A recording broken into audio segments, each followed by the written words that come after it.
Hacker une serrure NFC. Explication rapide et responsable. Avant tout, respectez la loi et n'intervenez que sur votre matériel. Les serrures NFC existent pour la commodité, mais certaines implémentations sont faibles.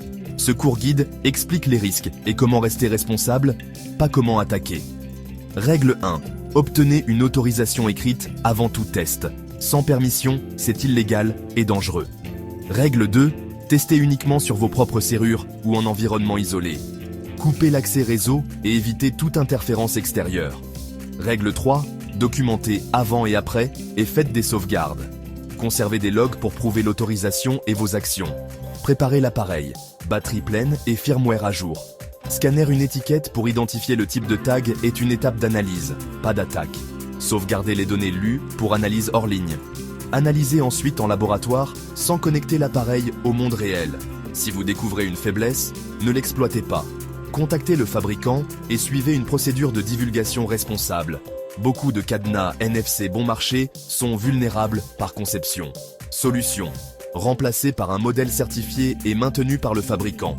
Vérifiez les mises à jour firmware et informez le vendeur.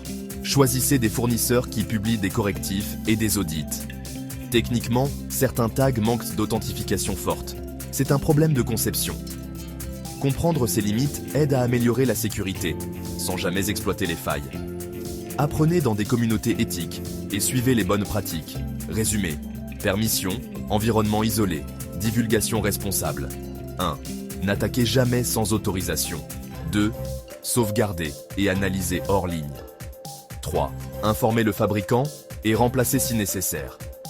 Ne l'utilisez jamais pour nuire aux autres. La sécurité responsable protège tout le monde. Envie d'en savoir plus sur la sécurité éthique? Abonnez-vous et commentez vos questions.